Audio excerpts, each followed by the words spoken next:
ကိုဘဝမှာအကောင်းမွန်ဆုံး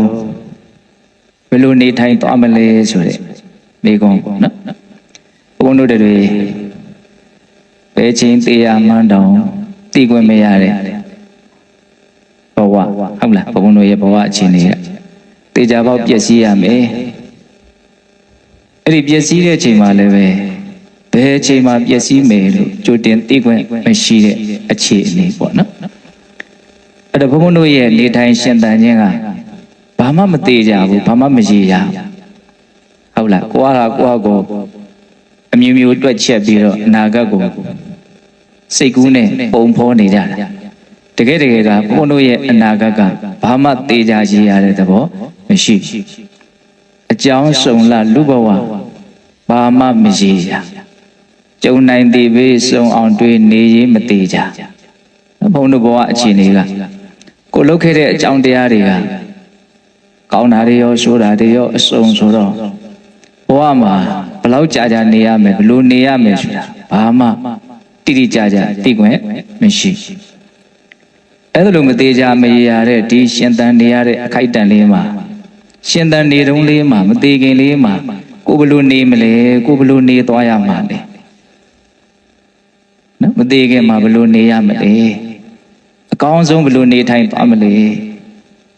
အဲ့ဒါလေးကိုဘုန်းတို့ကိုအကောင်းဆုံးလမ်းညွှန်ပေးနိုင်တဲ့နော်ဆရာတယောက်အကြောင်းပြောမလို့ဒီလိုပြောလိုက်တော့မြတ်စွာဘုရားကဘဝမှာဘလို့နေဖို့ဘလို့ထိုင်ဖို့အကောင်းဆုံးသွန်သင်ပြသဆုံးမပေးနိုင်တဲ့ဆရာမဟုတ်ဘူးလားလို့မေးရရှိတယ်နော်အဲ့တော့မြတ်စွာဘုရားဒီဟူသောဆရာကိုဒီနေရာမှာဘုန်းကရည်ရွယ်တာမဟုတ်ပါဘူးကိုဘဝမှာအကောင်းဆုံးနော်နေထိုင်သွားနိုင်ဖို့ကိုယ်အကောင်းဆုံးဆုံးမပေးနိုင်မယ်နော်သွန်သင်ပေးနိုင်မယ်ထိန်းချောင်းပေးနိုင်တယ်ဆရာတယောက်ရှိတယ်အဲ့ဒီဆရာကဘာကိုရည်ရွယ်ပြီးတော့ပြောတာလဲဆိုတော့သေခြင်းတရားကိုစဉ်းစားဆင်ခြင်လို့ဖြစ်ပေါ်လာတဲ့အသိဉာဏ်ကိုရည်ရွယ်ပြီးတော့ပြောတယ်ဘုန်းတို့ဟာကိုယ့်ဘဝရဲ့အခြေအနေမှန်ဖြစ်တဲ့သေခြင်းတရားကိုဟာသေလူတယောက်ဖြစ်တယ်နော်သေလူတယောက်ဖြစ်နေတာမှရိုးရိုးမဟုတ်ဘယ်အချိန်မှတောင်းသေရမယ်ဆိုတာကိုသိခွင့်မရတဲ့သေလူဟုတ်လားအဲ့ဒီအခြေအနေမှန်ကိုဘုန်းတို့ဟာကျင့်ဖန်များစွာစဉ်းစားမယ်ဆင်ခြင်မယ်နှလုံးသွင်းမယ်ဆိုလို့ရှိရင်အသိဉာဏ်ဟာစိတ်ထဲမှာဖြစ်ပေါ်လာတယ်သေခြင်းကိုစဉ်းစားဆင်ခြင်လို့ဖြစ်ပေါ်လာတဲ့အသိဉာဏ်တစ်မျိုးပေါ့နော်အဲ့ဒီအသိဉာဏ်ဟာဘုန်းတို့ရဲ့ဘဝမှာမသေးခင်မှာအကောင်းမွန်ဆုံးအဓိပ္ပာယ်အရှိဆုံးအနှစ်သာရရှိဆုံးဘလို့နေထိုင်သွားတဲ့လဲဆိုတာကိုသူကလမ်းညွှန်ပေးလိုက်ဟုတ်လားဒါလေးကိုဘုန်းကပြောချင်တာနော်လူတွေဆိုတာကကိုတော့အထင်ရောက်နေကြတဲ့လူတွေပဲများပါအဲ့တော့အဓိပ္ပာယ်ကဘာလဲဆိုတော့သူများကိုယ်လာဆရာလုပ်မယ်ဆိုရင်သူမှမကြိုက်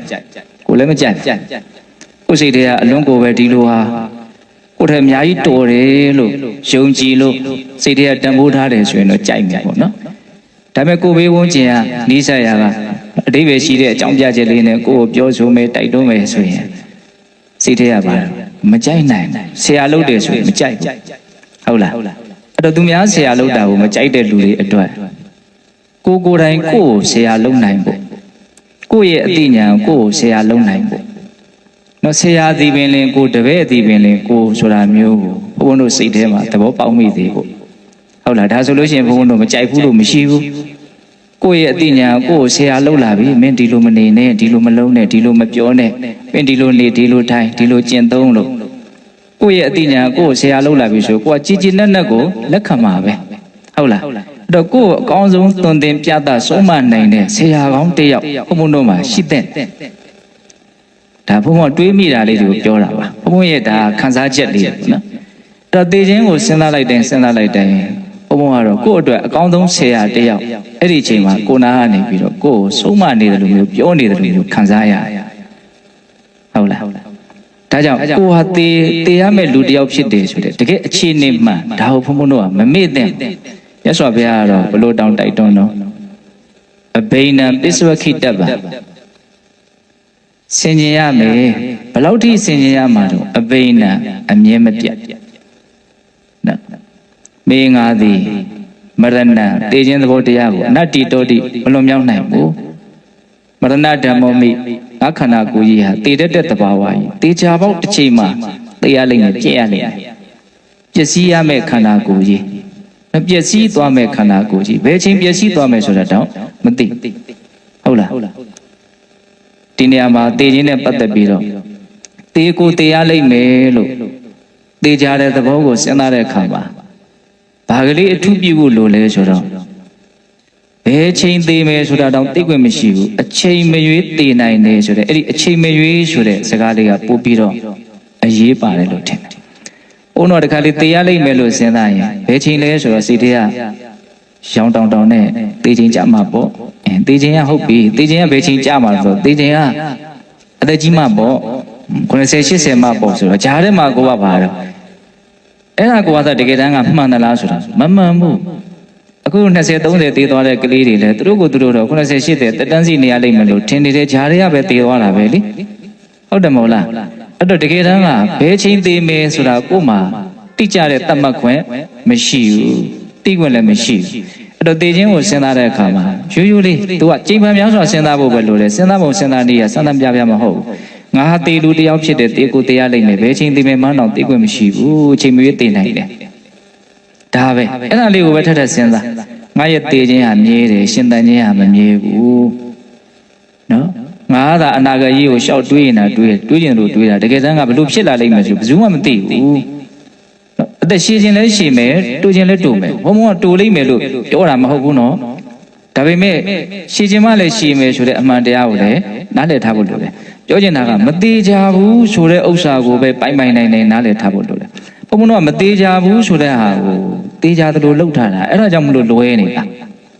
ဘုံတော့ရှင်တန်ခြင်းနဲ့ပတ်သက်ပြီးတော့တကယ်တမ်းမသေးကြဘူးလို့ဉာဏ်ကတော့သိတယ်ဟုတ်လားဒါပေမဲ့လို့ဉာဏ်ကသိပြီမလို့နေ့စဉ်စိတ်ပုံမှန်စိတ်ကတော့ရှင်တန်ခြင်းကိုဘယ်လိုထင်တာသေကြတယ်လို့ပဲထင်နေသေခြင်းကြမှာသေခြင်းဆိုမှ90 80ပေါ့ဂျားတွေကတော့သေကိုသေလိမ့်မယ်လို့ထင်ကိုမထင်ဘူးဟုတ်လားအဲ့တော့ဂျားတဲ့လည်းအချိန်မီသေသွားနိုင်တယ်လို့နားလည်ရမယ်ပေါ့အဲ့တော့သေခြင်းကိုစဉ်းစားတဲ့အခါမှာသေလူတယောက်ဖြစ်တယ်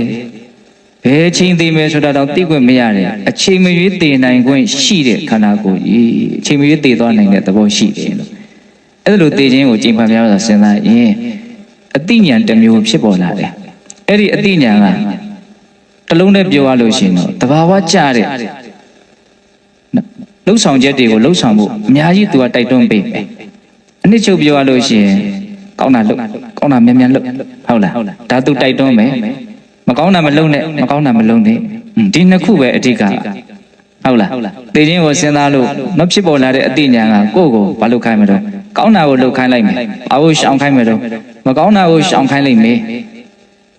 အဲ့ဒါလေးကိုဘုံဘုံကပြောကျင်တယ်အဲ့တော့ပြောတဲ့အခါမှာလည်းပဲအလွန်ဉာဏ်ကြီးတော်မူရတဲ့နော်သူတော်ကောင်းကြီးတွေပြောခဲ့တဲ့ရေးခဲ့တဲ့စာလေးတွေကိုခြေခံပြီးတော့ပြောရရင်ကောင်းတယ်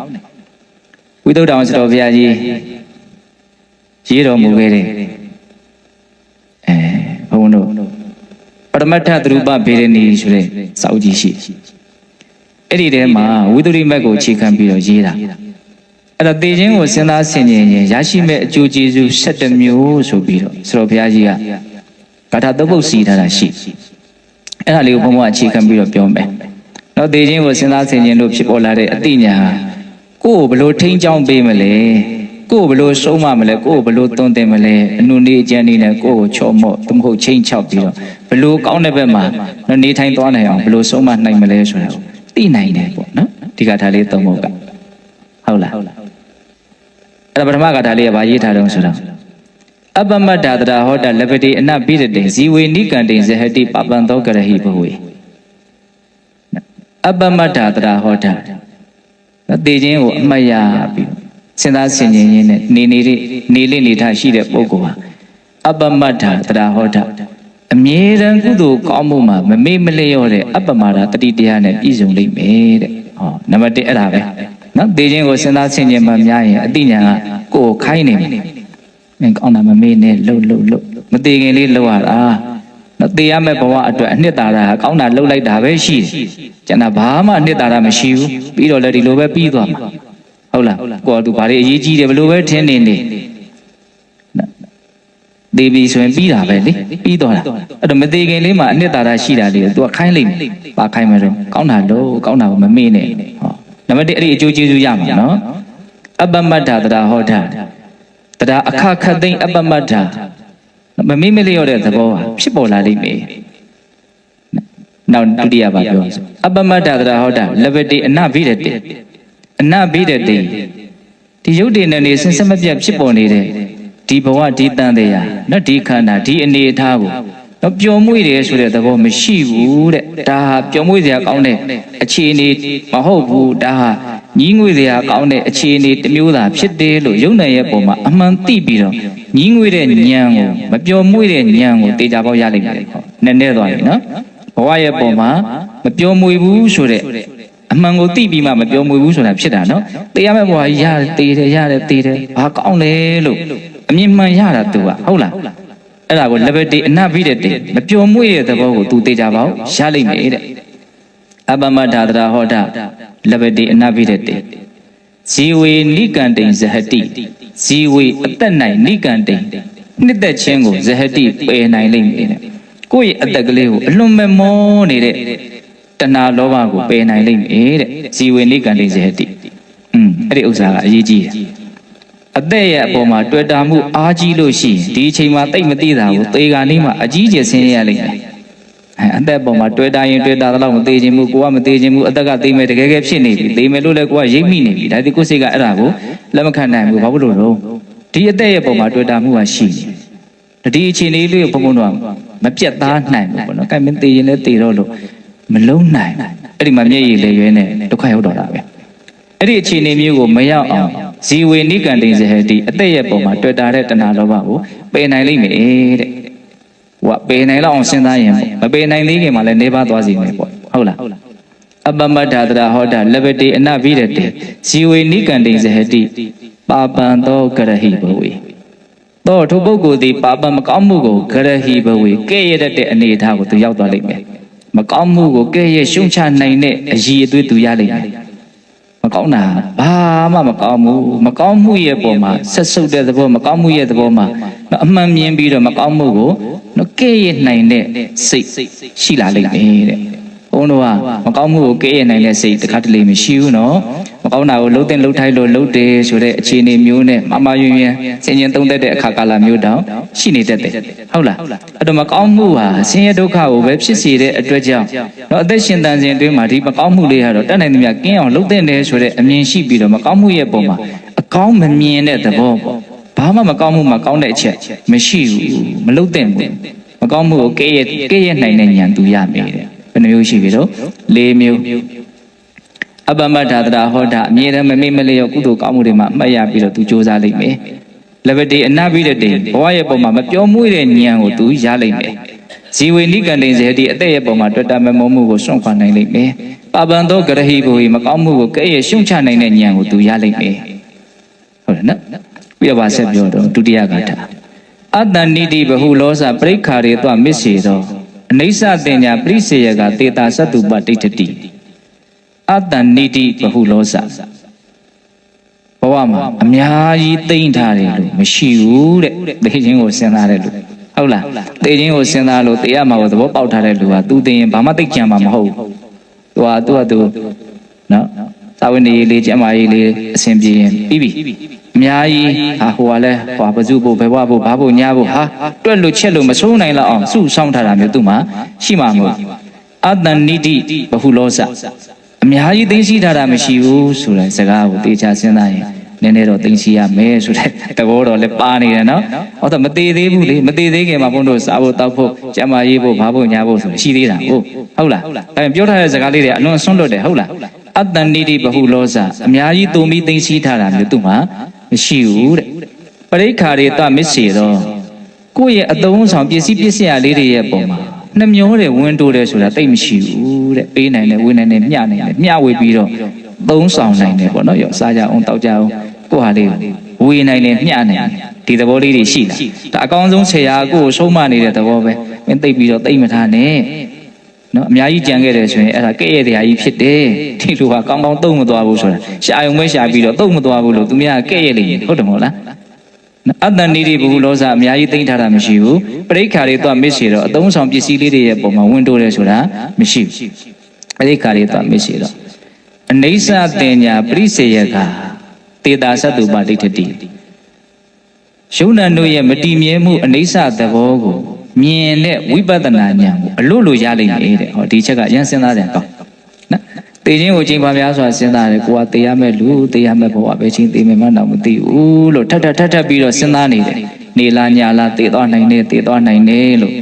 တေခြင်းကိုနိနိကကစဉ်းစားလေလေဩယုံနာပျက်စီးခြင်းနဲ့အဆုံးသတ်ရတယ်ဆိုတာသဘောပေါက်ပြီးတော့ဘယ်အထိ तू ကဉာဏ်ကစူးသွားနိုင်မှာဆိုတော့အချိန်တိုင်းပျောက်ပြက်လိုက်နေတဲ့သဘောကိုတောင် तू မြင်သွားနိုင်တယ်နော်အခုပြီးသွားတယ်အစဉ်ပြေမပြ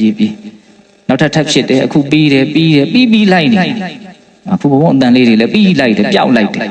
အစဉ်ပြေမပြေကြိုက်မကြိုက်ဖြစ်စဉ်တွေအကုန်လုံးဟာထောက်လျှောက်ပြီးလိုက်တယ်ဟုတ်လားအဲ့ဒါပါတော့အနိစ္စနော်အဲ့ဒီအနိစ္စကိုမြင်တဲ့ဉာဏ်ကိုတောင်သိခြင်းတရားကိုစဉ်းစားဆင်ခြင်ရနိုင်တယ်တဲ့သဘောပေါက်လားနော်အနိစ္စတင်ညာပရိစေယကသေတာသတ္တုပဋိဋ္ဌတိသေတာသတ္တုပဋိဋ္ဌတိဆိုတာကျွင်းကြံတဲ့လက္ခဏာနှစ်ပါးကိုလည်းသူရလိမ့်မယ်လို့ပြောတာကျွင်းကြံတဲ့လက္ခဏာနှစ်ပါးကဒုက္ခနဲ့အနတ္တနော်ယုံနာမှလို့ရှိရင်သူတို့ရဲ့သဘောတဘာဝလက္ခဏာဘယ်နှမျိုးရှိတော့၃မျိုးရှိတယ်အနိစ္စရဲ့ဒုက္ခရဲ့အနတ္တရဲ့အနိစ္စကိုမြင်ုံလည်းမကဘူးတဲ့ဘောဟာကောင်းမွန်တဲ့အနေအထားမဟုတ်ဘူးယုံနာတွေကကောင်းတဲ့သဘောမဟုတ်ဘူးဆင်းရဲတဲ့သဘောမျှတာဖြစ်တယ်ဆိုတဲ့ဒုက္ခဆိုတဲ့အမှန်တရားလက္ခဏာကိုလည်းသူမြင်သွားမယ်သိခြင်းကိုစဉ်းစားရင်အနတ္တဆိုတဲ့အစိုးမရတဲ့မပိုင်တဲ့ငါသူသဘောမဟုတ်တဲ့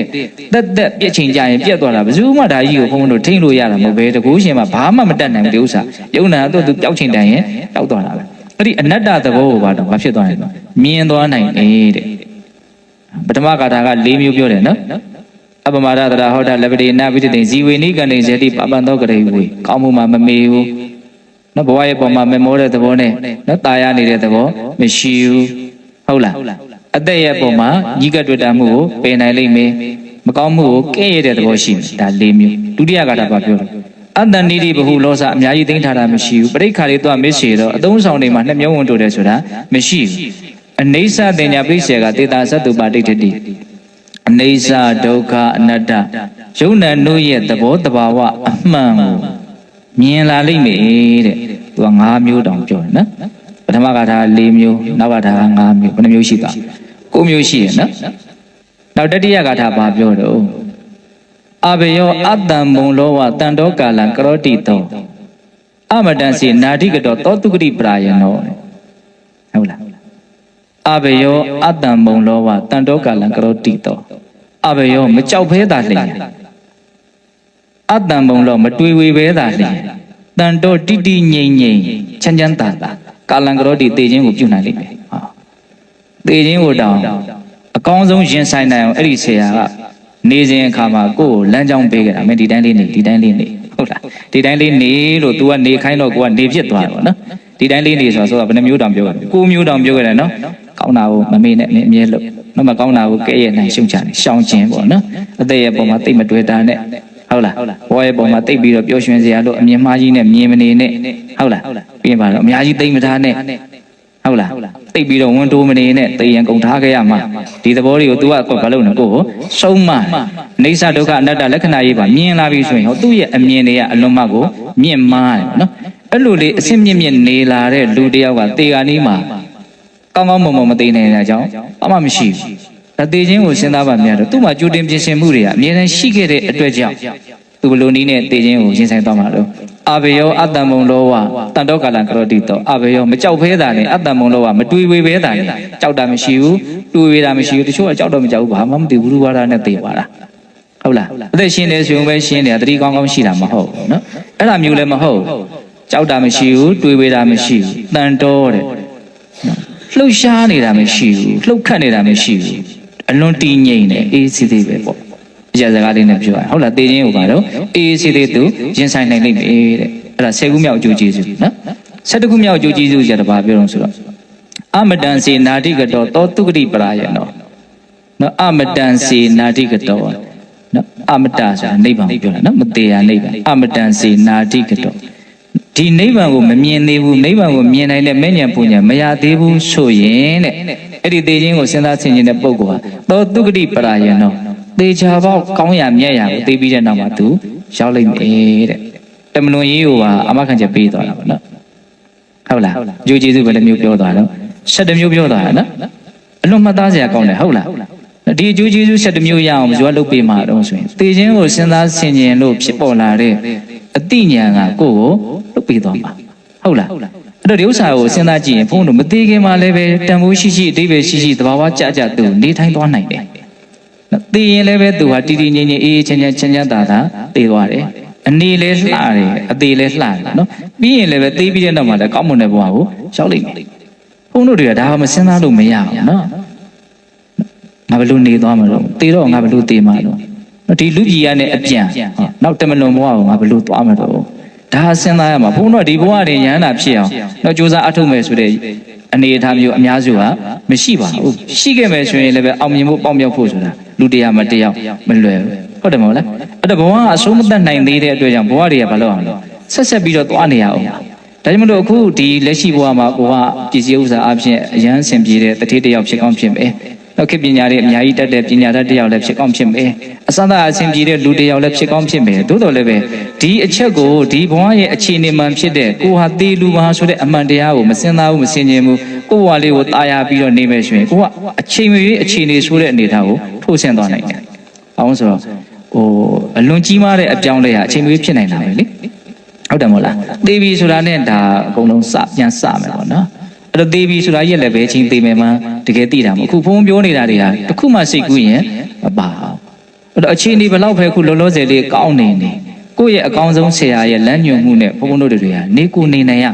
အဲ့တော့ကိုယ့်ကိုအကောင်းဆုံးလမ်းညွှန်ပေးမဲ့ဆရာတယောက်ကိုလည်းရှိအောင်ဘုံတို့ကစူးစမ်းထားရဟုတ်လားဒါလေးကိုဘုံကပြောခြင်းဟုတ်လားဒါကြောင့်မို့လို့ကိုကဘဝကိုဆုံးသက်နိုင်သေးတဲ့ပုဂ္ဂိုလ်မဟုတ်သေးဘူးဘဝခီးကိုဆက်ရအောင်မဲ့ပုဂ္ဂိုလ်ဖြစ်တယ်ဆိုတာကိုပိုင်နိုင်နားလည်ပြီးတော့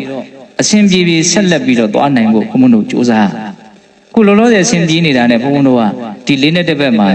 မစူးစမ်းပဲနေလို့ဖြစ်မှာမဟုတ်ဘူးနော်မြတ်စွာဘုရားလက်ထက်ကလူတိုင်းကြားဖို့ပါတယ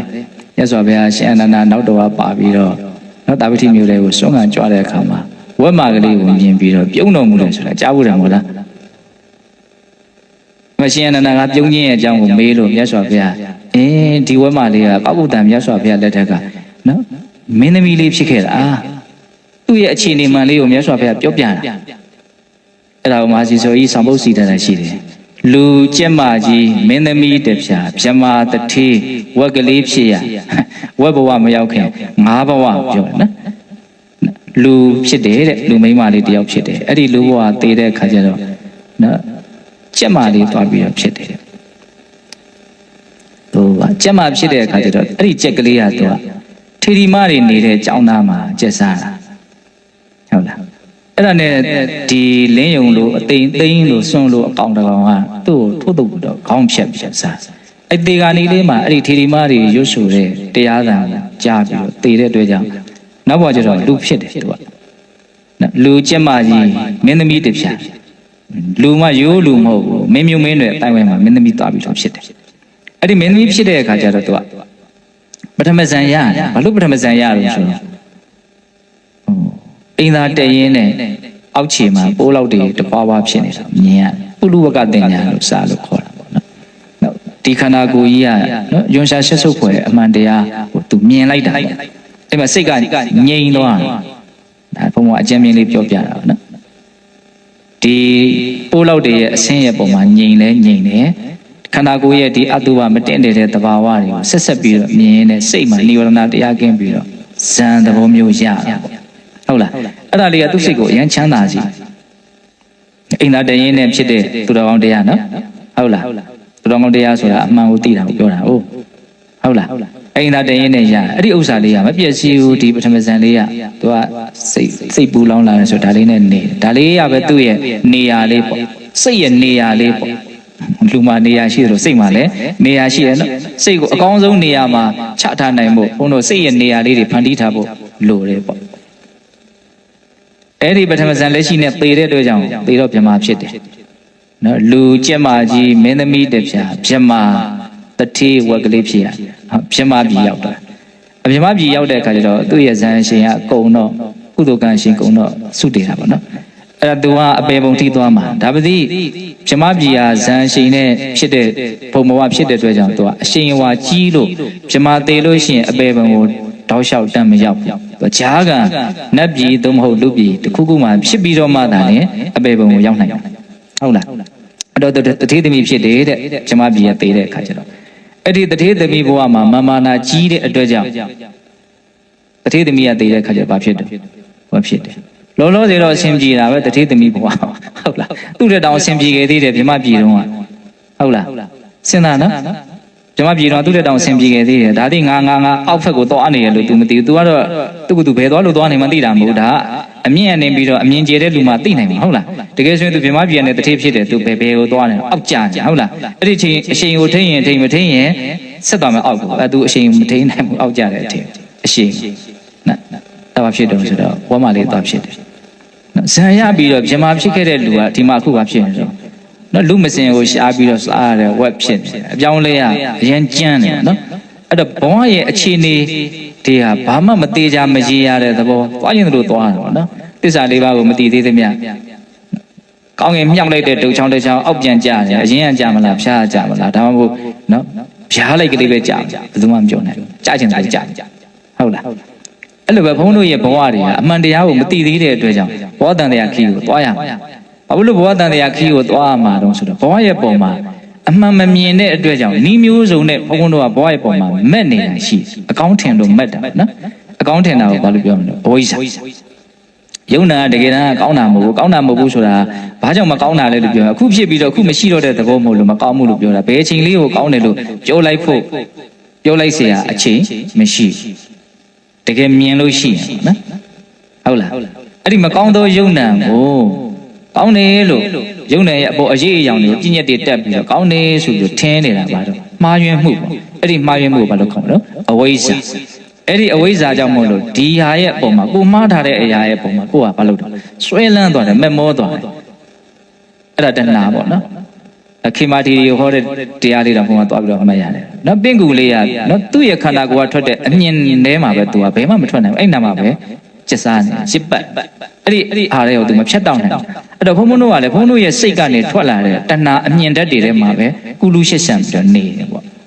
နော်ကင်းအိမ်ကလေးထဲမှာကင်းကောင်လေးနေတယ်လို့ဘုံဘုံတို့ကလည်းပဲကိုယ်စိတ်ကထွက်တဲ့မတိမှုကြောင့်ဖြစ်လာတဲ့တွေ့တာမမောမှုနော်ဒီကင်းမေးတွေကြားထဲမှာပဲနေနေတယ်ဆိုတဲ့သဘောပေါ့ဟုတ်လားအဲ့တော့ဘဝရဲ့ပုံမှာအဲ့လိုအမြင်မမှန်တဲ့အကြောင်းအဝိဇ္ဇာကိုအခြေခံပြီးတော့ဖြစ်ပေါ်လာတဲ့တဏှာနော်အဲ့ဒီတဏှာမကင်းသေးသမျှနော်ဘဝတွေဟာဆက်ပြီးတော့ရမယ်ကောင်းမလားဆိုးမလားဆိုတာကတော့သူနေထိုင်ခြင်းအခါမှာပြုလုပ်ထားတဲ့နော်ကာယကံမှုဝစီကံမှုမနောကံမှုစေတနာပြတ်ထန်းတဲ့ဒီကံတရားပုံမှာပဲမူတည်တယ်နော်30ပုံထဲမှာသူကဒီကံအပဲစီမံတာပေါ့နော်ဒီနီးကပ်တဲ့အနေအထားကိုဘာတွေလှုပ်ထားလဲကိုလှုပ်ထားတဲ့အတိုင်းကိုစေတနာအတိုင်းဆက်ပြီးတော့ဟောနေတာနော်အကောင်းဆိုးကိုဘယ်သူကဝေဖန်လဲဆိုတော့ကံကဝေဖန်တယ်ဟုတ်လားဘဝဆက်ရမရဆိုတာကြတော့ဘယ်သူကဝေဖန်တော့တဏှာကဝေဖန်တယ်ဘဝရဲ့အပြစ်ကိုမမြင်လို့တဏှာကဆွဲလန်းထားတဲ့အတွက်ကြောင့်ဘဝတစ်ခုခုကတော့သူကရမှာဒါကြောင့်တဏှာကုန်ပြီဟေ့ဆိုတာနဲ့ဘဝဆက်ရတယ်မဖြစ်တော့ကောင်းတာဆိုတာတွေပါအကုန်လုံးပြတ်ထွက်သွားတာပေါ့ဘောပေါက်ရလားအဲ့ဒါမြတ်စွာဘုရားအဲ့ဒီဝမ်းမလေးကိုကြည့်ပြီးတော့ပြုံးပြီးတဲ့နောက်မှာဂါထာ၄ပုဒ်မြတ်စွာဘုရားဟောဂါထာ6ပုဒ်လားကောင်းကောင်းမမိပါဘူးအဲ့တော့ပထမဆုံးဂါထာလေးကဘာပြောဆိုယထာပိမူလေအနုပတ္တဝေတံလေစိနောပိရောခောပုဏ္ဏရေဝတဘေတိဧဝံပိတနာအနုတေယအနုဟတိနိဗ္ဗတတိဒုက္ခမိတံပုဏ္ဏကောင်းတယ်ဒီဂါထာလေးကယထာပိမူလေအနုပတ္တဝေတံလေစိနောပိရောခောပုဏ္ဏရေဝဟတိနော်တစ်ပင်တပင်ကိုရေသောမြစ်အကုန်လုံးအမြစ်တွေကိုဖြတ်တောက်မထားဘူးဆိုလို့ရှိရင်အပေါ်ပိုင်းအကိုင်းအခက်လက်တွေကိုဘယ်လိုပင်ခုတ်ဖြတ်ထားစေကမူဒီတစ်ပင်ဟာတဖန်ပြန်ပြီးတော့စီကားလာလိမ့်မယ်တဲ့အမြစ်မှာဖြတ်မထားတာဟုတ်လားတချို့အပင်ဆိုလို့ရှိရင်ခုတ်လိုက်ခါမှပိုးပြီးတော့တောင်စီကားလာတတ်သေးတယ်နော်မကြီးခုတ်ရင်ဇီးခုတ်ရင်ဖြူတယ်ဟုတ်လားငယ်တော့မှတ်သားဘူးတာဟုတ်လားတော့မသိဘူးဇီးပင်လေးတွေခုတ်ရင်တော့တကယ်ကိုပဲပြိုတက်လာတယ်ပိုးပြီးတော့ဖြစ်လာတာပေါ့နော်တစ်ပင်တို့ရဲ့တဘာဝလေးတွေဟုတ်လားအခုဒီမှာမြတ်စွာဘုရားအမြစ်ကိုဖြတ်မထားဘူးအမြစ်ကခိုင်မြဲနေတယ်အကောင်းကြီးပဲရှိနေသေးတယ်ဆိုအကိုင်းခက်ကိုဘလောက်ပဲခုတ်ထားတာဒီတစ်ပင်ကတဖန်ပြန်ပြီးတော့ရှီကားလာလိမ့်မယ်တဲ့ယထာပိမူလေအနုပတ္တဝေတံလေဥမာပြောမယ်ဆိုလို့ရှိရင်ဒီအမြစ်ကကောင်းနေတယ်ခိုင်မြဲနေတယ်ဆိုရင်တော့စိန်နောပြေတော့ခောပုဏ္ဏဒေဝတို့ပဲတည်တယ်အပေါ်အကိုင်းတွေဘလောက်ပဲခုတ်ဖြတ်ထားတာတဖန်ပြန်ပြီးတော့ဒီပင်ဟာရှီကားလာလိမ့်မယ်တဲ့အဲ့ဒါလိုပဲတဲ့ဧဝံပိအဲ့ဒီအတိုင်းပဲဧ ဧဝံပိတနာနုတေယအနုဟတိနော်ဘဝရဲ့ပုံမှာအမှန်မသိလို့ဘဝပုံမှာမတ်တဲ့ဒီတဏှာကိုမဖြတ်တောက်ရသေးဘူးအမြင့်ပြအပေရသေးဘူးဆိုလို့ရှိရင်နိဗ္ဗတတိဒုက္ခမိတံပုဏ္ဏပုဏ္ဏအဖန်ဖန်ထက်တဲ့ဣဒံဒုက္ခဒီဆင်းရဲဟာနိဗ္ဗတတိဖြစ်လာလိမ့်မယ်တဲ့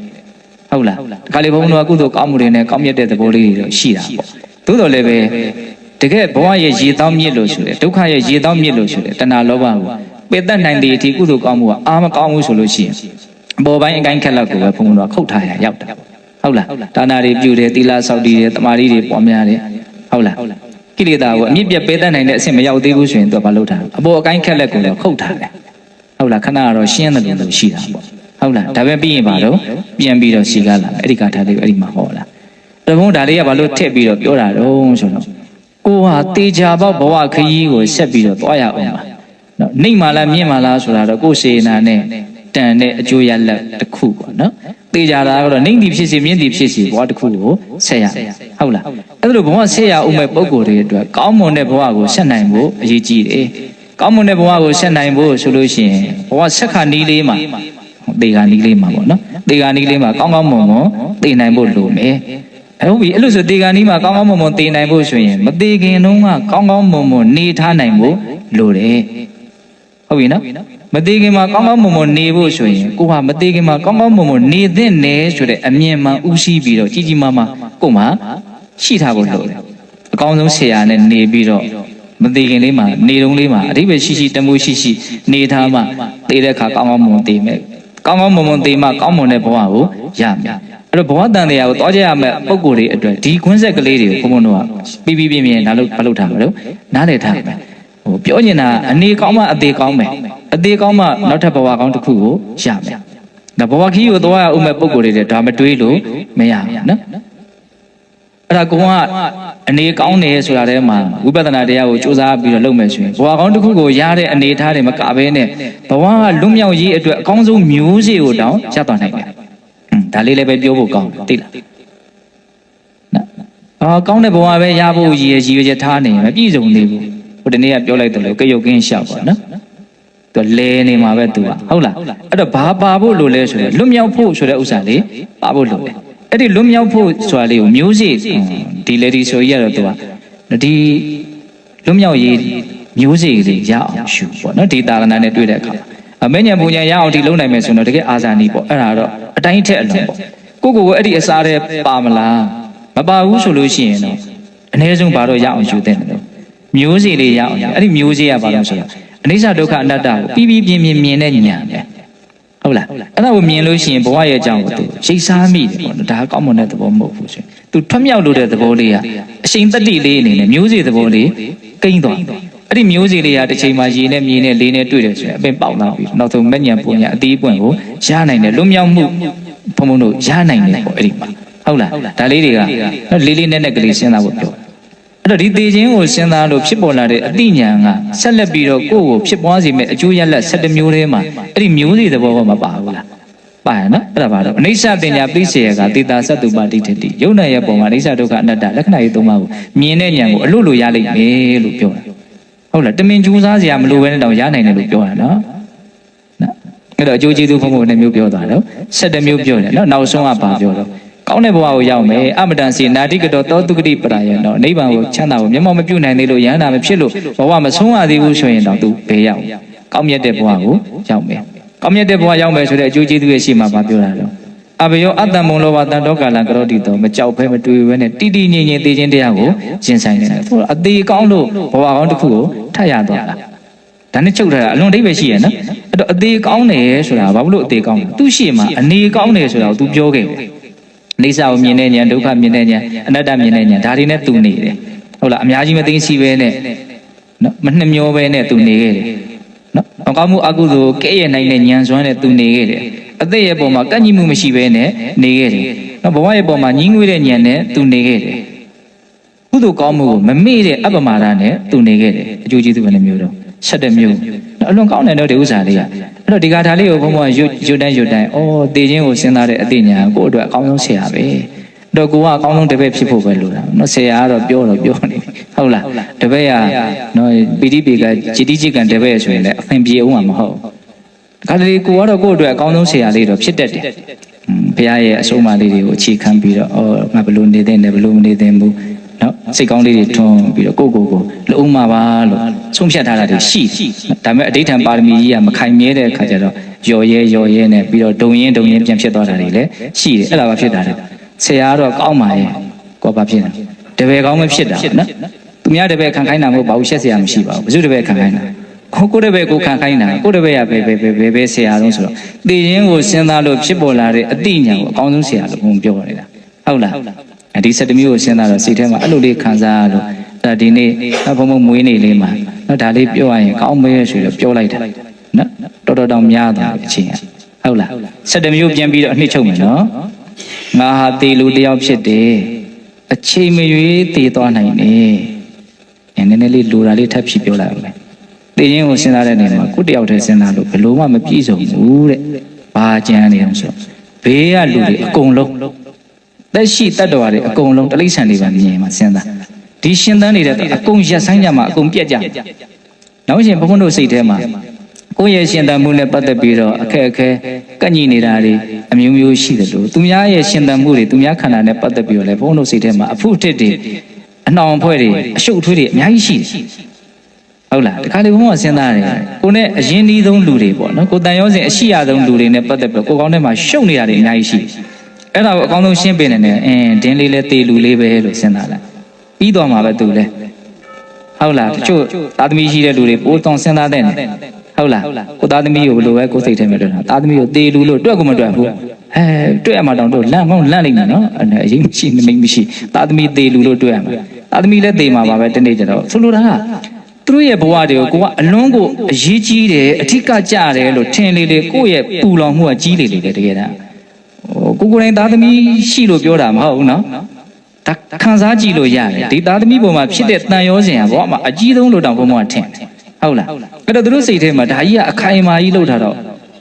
့ကိုယ့်တဲ့တောင်ကိုယ့်ဘဝတဲ့တောင်သူတို့ကပို့ပြီးတော့အဲ့ဒါကိုရေးကြီးနေသေးတယ်ချုပ်မိပါလေဟုတ်လားအဲ့ဒီအရေးကြီးမှုဟာတကယ်တမ်းမှားနေတာသူကနဲ့သူသွားမှာတကယ်တမ်းသူ့ဆွမ်းနဲ့ကိုဘာလုပ်ပေးခြင်းလို့မှတကယ်တမ်းကထိရောက်ပြုပြင်ပြောင်းလို့မရလာပြီးသားဇညွန့်နေရရေးပြီးသားရတကယ်ဟုတ်လားအဲ့တော့ကိုဘာလုပ်ရမလဲတော့ရှော့ကြသွားဒင်းတို့လည်းတေးလူပဲတေးမှတေးပြီးမှပဲသူလည်းဘယ်ဘဝမှာဘာမှဟုတ်တာမဟုတ်တေးပြီးကြတာကြီးပဲအကုန်လုံးဟုတ်လားအဲ့တော့အဲ့ဒီအမြင်ရှင်းမှုကိုဘဝတစ်ခုတည်းအပေါ်တင်ဘုန်းဘုန်းတို့ကချထားလို့မပြည့်စုံဘူးနော်ကိုချစ်တဲ့ခင်တဲ့လူတွေကိုအဓိကအဲ့ဒီအမှန်တရားကိုချပေးနိုင်မှုလို့ဟုတ်လားကွဲကြမှာကွဲတာမှတေးကွဲကိုကွဲရအောင်မှာတေးသွားမှာပဲအရင်ဘဝကလည်းဒီလိုပဲချစ်တဲ့ခင်တဲ့လူတွေတေးခဲ့ကြကွဲခဲ့ကြအကုန်လုံးအမြင်တွေကအရန်ကျယ်ပြီးတဲ့အခါကျတော့အဲ့ဒီအချိန်မှာပို့ပြီးတော့ဆရာပို့တော့အည်သွေးရှိလာဖြစ်ပေါ်လာတဲ့ဉာဏ်ဒီဟုသောဆရာပို့ပြီးတော့အည်သွေးရှိလာနော်ကိုယ့်ကိုပို့ပြီးတော့အဓိပ္ပာယ်ရှိအောင်တန်ဖိုးရှိအောင်တဘာဝကြအောင်ဘလို့နေထိုင်ဆက်လက်နေထိုင်ကောင်းလဲဆိုတော့ပို့ပြီးတော့လမ်းညွှန်နိုင်လိမ့်မယ်ပေါ့ဟုတ်လားအဲ့တော့ငါဟာတေလူဖြစ်တယ်အချိန်မရွေးသိနိုင်တယ်ဒါနဲ့မပြည့်စုံနေဘူးကိုဘေးရလူတွေအကုန်လုံးရှိသမျှတတ်တော်တွေအားလုံးသေလူဖြစ်တယ်အချိန်မရွေးသေနိုင်တဲ့လူတွေဖြစ်တယ်အဲ့ဒီကြတော့မှပြည့်စုံသွားဒါအဘိဓါသုတ်တမှာမြတ်စွာဘုရားအဲ့တိုင်းသင်ထားတာကိုတယောက်တည်းသေခြင်းကိုစဉ်းစားလို့ပြည့်စုံဘူးတလောကလုံးရဲ့ပြည့်စည်ခြင်းသေဆုံးခြင်းကိုစဉ်းစားမှပြည့်စုံတယ်အဲ့ဒီကြမှာလည်းဉာဏ်ကပို့ပြီးတော့ကျေပြန့်သွားတယ်မဉဏ်ဘုံဉာဏ်တော့ရနိုင်တယ်လို့ဟောတာအဲ့ဒီထဲမှာဟုတ်လားဒီထဲမှာတော့7မျိုးထဲမှာတော့မဉဏ်ဘုံဉာဏ်ရနိုင်တယ်လို့မပါဘူးနော်အမတန်စေနာတိကတောသောတုဂတိပရာယံတော့နော်နိဗ္ဗာန်ကိုမရသေးဘူးဆိုရင်ကောင်းတဲ့ဘဝကိုရောက်မယ်ဆိုအဆုံးသတ်ထားတာဒီတရားလေးကိုဗာနဲ့ဆက်ပြီးတော့ပြောတယ်ရှိရတယ်ဘုံ2မိနစ်လောက်ပြောအင်္ဂုတ္တပါဠိတော်ဧကနိပတ်ထဲမှာဧကဓမ္မဘိက္ခွေဘာဝိတောဘဟုလိကတောဧကနာနေပိရာယဝိဒါဂယနိရောဓယဥပသမယအဘိညာယတံဘောဓာယနိဗ္ဗာနယတံဝတ္တန္တိလို့ဟောထားတဲ့ပါဠိတော်တစ်ခုရှိတခုသောတရားကိုပွားများရင်ဧကန္တနေပိရာယဝဆင်းရဲကိုသေချာပေါက်ညီးငွေ့တဲ့ဉာဏ်ကိုရမယ်ဝိဒါဂယဘဝရဲ့ပုံမှာဆွဲမဲ့မှုကင်းမယ်နိရောဓယဘဝဒုက္ခတွေချုပ်ငြိမ်းသွားမယ်ဥပသမယနှလုံးစိမ်ဝငြိမ်းအေးမယ်အဘိညာယအိဋ္ဌဒုက္ခအနတ္တလက္ခဏာရေးသုံးပါးကိုသိတဲ့ထူးသောဉာဏ်ကိုရမယ်တံဘောဓာယသစ္စာလေးပါးကိုထူးထွင်းပြီးတော့သိတဲ့မဲ့ဉာဏ်ကိုရမယ်နိဗ္ဗာန်ယနိဗ္ဗာန်ချမ်းသာကိုမျက်မှောက်ပြုနိုင်တဲ့ဖို့ဉာဏ်ကိုရမယ်ခုနှစ်မျိုးဟောတယ်အဲ့ဒီတစ်ခုသောတရားဆိုတာသိခြင်းတရားပဲလို့အဲ့ဒီမှာလည်းဟောတာရှိဟုတ်လားအဲ့ဒါကတော့ဘုရားဟောပါဠိတော်ဓာတ်ရိုက်ပေါ့နော်ဒါကတော့ဒီတက္ကရာထဲမှာလာတဲ့ပါဠိတော်တီးတီးမှာလာတာကိုကောင်းထုတ်ချက်ချပြီးဆိုဘုရားကြီးကပြန်စုပေးထားတာ7မျိုးတော့ဒါလေးကမသေးခင်လေးမှာလူလေးနေမဲ့ထိုင်မဲ့ဆိုတာလေးကြည်ကြည်ပြန့်ပြန့်ပါလို့စောစောကမြတ်စွာဘုရားဟောထားတဲ့သေခြင်းတည်းဟူသောတစ်ခုသောတရားကိုစဉ်းစားရင်ရရှိမဲ့အကျိုးကျေးဇူး9မျိုးကိုလေ့လာကြည့်တဲ့အခါမှာသူကပါတော့ ဘဝရဲ့ပုံမှာအမှန်မြင်ပြီးတော့လွတ်မြောက်သွားလိမ့်မယ်ဆိုတော့အဓိကပြောသွားတာခုနှစ်မျိုးလုံးတေချာစဉ်းစားကြည့်လေဧကန္တနေပြီးတာရဝဆင်းရဲကိုညီးငွေတဲ့ဉာဏ်ကိုရမယ်ဧကန္တနေပြီးတာရဝိရာဂာယဆွဲမမှုကင်းမယ်ဘဝရဲ့ပုံမှာនិရောဓာယဆွဲမမှုကင်းတဲ့အတွက်ကြောင့်ဒုက္ခငြိမ်းမယ်ဥပသမယနှလုံးစိတ်ဝမ်းမှာလောင်နေတဲ့ကိလေသာမီးငြိမ်းလို့အေးမယ်ဥပသမယဆိုတာပြောအဘိညာယဝိပဿနာဉာဏ်ကိုရမယ်တန်ဘောဓာယမဲ့ဉာဏ်ကိုရမယ်နိဗ္ဗာန်ယနိဗ္ဗာန်ချမ်းသာကိုမျက်မှောက်ပြုရမယ်အဲ့ဒီခုနှစ်မျိုးကိုအနှစ်ချုပ်လိုက်ရင်ပါလေဘဝရဲ့ဒုက္ခသဘောကိုအမှန်မြင်ပြီးတော့ဘဝရဲ့ပုံမှာမဲ့မုန်းမှုကင်းပြီးတော့ဘဝဒုက္ခတွေကလွတ်သွားလိမ့်မယ်လို့ဟောတာဘာကိုစဉ်းစားရင်သိခြင်းကိုစဉ်းစားရင်နော်ဒါပေမဲ့ဘုံဘအဲ့ဒီခုနှစ်ပါးကိုဦးစားပေးမပြောဘဲနဲ့ဒီ7မျိုးကိုဦးစားပေးပြီးပြောလိုက်တာဟုတ်လားအဲ့တော့ဏိကုံးချုပ်ရအောင်သိလားအပမတ္ထာတရာဟောတာလပတိအနာပိတတိဇီဝေနိကန္တိစေတိပပံသောကရိဘူေကောင်းမှုကိုမမေ့တဲ့သဘောဖြစ်လိမ့်မယ်ဟုတ်လား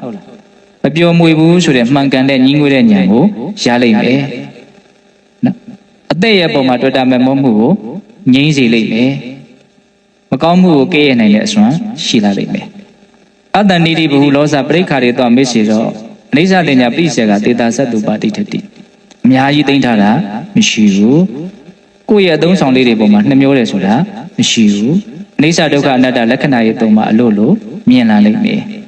ကိုမျိုးရှိပြီနော်အဘယောအတ္တမုံလောဘတန်တောကာလံကရောတိတောမကြောက်ဖဲတာနဲ့မတွေးဝေပဲတာနဲ့တိတိငြိမ်ငြိမ်သိခြင်းတရားကိုရင်ဆိုင်နေလိမ့်မယ်အမတန်စီနာတိကတောတောတုကတိပရာယနောနော်ယဟန္တာမဖြစ်သေးလို့ဘဝဆက်ရအောင်မယ်ဆိုရင်မဉ္ဇဉ်ပူညာမရသေးလို့ဘဝဆက်ရအောင်မယ်ဆိုရင်ဘယ်ဘဝရောက်မလို့ကောင်းမြတ်တဲ့ဘဝကိုရောက်မယ်တဲ့7မျိုးဟုတ်လားမသေးခင်မှာဘလို့နေရမလဲဆိုတဲ့အကောင်းဆုံးနေနည်းကိုကိုယ့်ရဲ့ဆရာအကောင်းဆုံးသင်ပေးထားတဲ့အတွက်ကြောင့်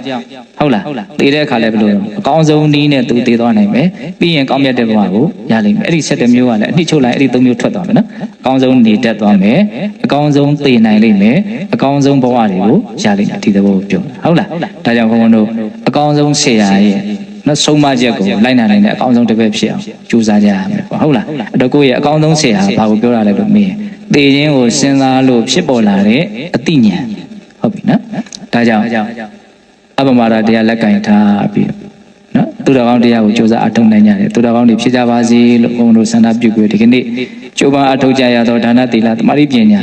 ကုသိုလ်ကောင်းမှုအစွတ်စွတ်တို့ရဲ့စွမ်းတတ္တိကြောင့်ဘုရားတပည့်တော်တို့သည်မဉ္ဇဉ်ပုညမျက်နှိပ်ပံကိုလင်းမြန်ထုတ်ချောက်မျက်မှောက်ပြုရစေကုန်သောဟုပတ္တနာအောင်စုပြုကြကုန်ရာတည်း